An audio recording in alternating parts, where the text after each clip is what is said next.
Il est de garde d'enfants, donc ce sera plus tranquille. Voilà, mais on en a pour tous les goûts. Pour les enfants aussi, vous allez voir, c'est l'agenda d'Angélique Alasta, comme chaque vendredi.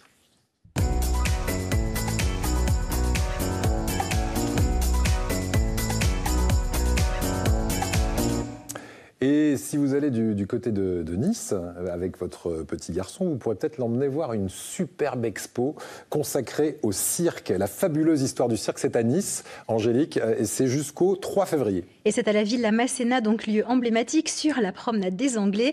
Très beau lieu pour une magnifique exposition.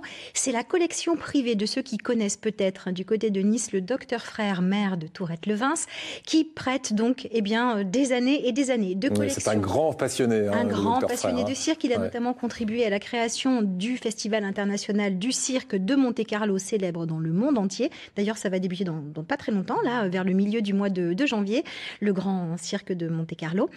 Cette collection, elle est impressionnante et elle nous permet de revisiter aussi toutes les grandes familles qui ont fait le cirque depuis 200 ans quasiment, avec des noms comme Bouglione, Pinder, et puis quelqu'un qui est cher à nos cœurs. Pourquoi ? Parce qu'il a aussi incarné à la télévision et au cinéma le célèbre commissaire Maigret. C'est Jean Richard avec le cirque Jean Richard.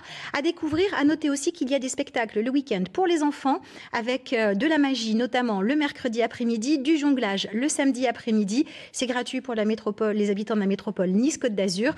Et on peut y aller très facilement, il y a des parkings autour. Et puis surtout maintenant, il y a la ligne 2 du tram, donc c'est très pratique pour s'y rendre. Voilà. Ça passe juste derrière le musée Masséna, cette ligne 2. Donc on y va.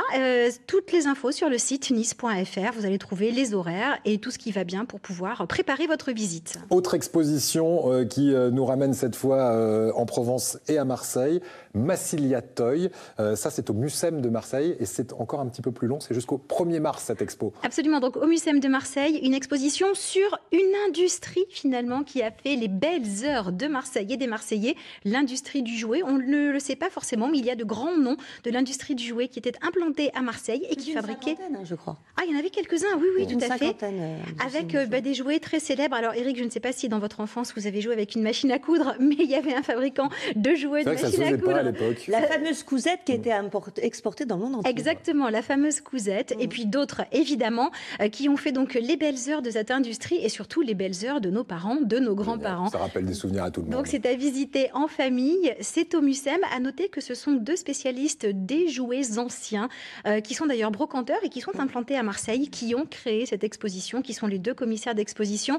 Croyez-moi, on en prend plein les yeux. Et puis c'est amusant d'expliquer à nos enfants aussi ce qui se passait avant, avec quoi nous on jouait, avec quoi nos enfants ont joué. Et puis ça fait plaisir. Il n'y avait pas des téléphones. Non, voilà, il n'y avait pas que des consoles de jeux. Et on s'aperçoit que si on revient un petit peu aux fondamentaux, ils laissent aussi volontiers tomber les téléphones et les tablettes nos enfants pour revenir sur des jeux quand on s'amuse simplement avec eux.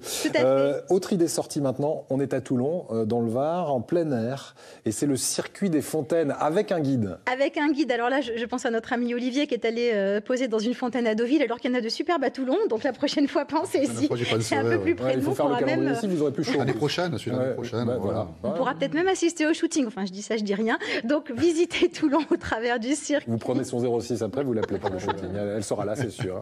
Visitez donc Toulon au travers du circuit des fontaines. Toulon qui doit d'ailleurs son nom à une divinité liée à l'eau, Télo, parce qu'il y avait une centaine de fontaines à Toulon il y a à peu près 400 ans. Aujourd'hui, il y en a 25. Et on visite la ville, son histoire et la jolie chanson de l'eau qui nous raconte plein de belles choses grâce à un guide. À l'office de tourisme, les 25 fontaines, on en fait le tour, on connaît leur histoire et on apprend tout ce qu'on veut savoir sur la ville de Toulon. C'est ludique, on fait une bonne marche, c'est au grand air. Ça dure à peu près 2h30 et on peut réserver sur le site. Et on réserve sur le site, on peut aller directement à l'office du tourisme aussi pour aller réserver son ticket. Attention, elles sont très prisées ces visites, donc il faut s'y prendre un petit peu à l'avance. Allez, une autre idée sortie, ça peut se passer ce week-end sur les hauteurs de Nice. Une lecture du ciel, ça se passe dans un endroit qui s'appelle l'Astrorama, que j'ai moi-même testé en famille, et c'est très sympa. D'ailleurs, demain il y a la soirée ciel ouvert, demain à l'Astrorama, donc c'est à la Trinité, au Col d'Aise, on est vraiment sur les hauteurs, avec l'association Parsec. Le Parsec, c'est une unité de mesure astronomique, ne me demandez demandez pas, mais je vous le dis quand même, 3 années, lumière 26. Oui, j'ai révisé avant de venir. Et donc, avec cette association, on apprend à décrypter le ciel. Aller compter fleurettes sous les étoiles ne se fera plus jamais de la même façon. Amenez vos enfants aussi, parce qu'ils adorent aller regarder tous ces instruments, aller comprendre un petit peu ce qui se passe dans le ciel. On apprend plein de choses, c'est très ludique.